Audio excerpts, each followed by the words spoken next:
Hi friends, ಇವತ್ತು ನಾನು ಹುರುಳಿಕಾಳಿನ ಪಲ್ಯ ತೋರಿಸ್ತಾ ಇದ್ದೀನಿ ಹೇಗೆ ಮಾಡೋದು ಅಂತ. ನಾನಿಲ್ಲಿ ಹುರುಳಿಕಾಳು ನೆನೆ ಇಟ್ಕೊಂಡು ಅದನ್ನು ಕುದಿಸ್ಕೊಂಡು ಇಟ್ಕೊಂಡಿದ್ದೀನಿ.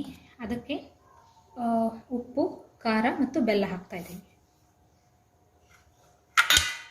ಈಗ ಸ್ವಲ್ಪ ಗುರುಳ್ ಪುಡಿ ಹಾಕ್ತಾ ಇದ್ದೀನಿ ಅದಕ್ಕೆ. ಫ್ರೆಂಡ್ಸ್, ಈಗ ಅದಕ್ಕೆ ಒಗ್ಗರಣೆ ಮಾಡ್ತಾ ಇದ್ದೀನಿ. ಒಂದು ಬಾಣಲೆಯಲ್ಲಿ ಎಣ್ಣೆ ಹಾಕಿದ್ದೀನಿ. ಈಗ ಎಣ್ಣೆ ಕಾದಿದೆ, ಸಾಸಿವೆ ಜೀರಿಗೆ ಹಾಕ್ತಾ ಇದ್ದೀನಿ.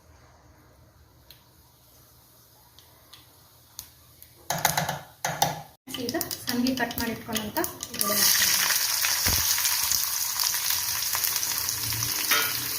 ಮತ್ತು ಬೆಳ್ಳುಳ್ಳಿ ಹಾಕ್ತಾ ಇದ್ದೀನಿ.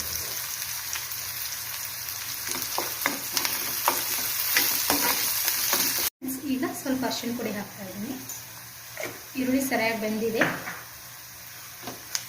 ಅದಕ್ಕೆ ನಾನು ಕಾಳು ಹಾಕ್ತಾ ಇದ್ದೀನಿ.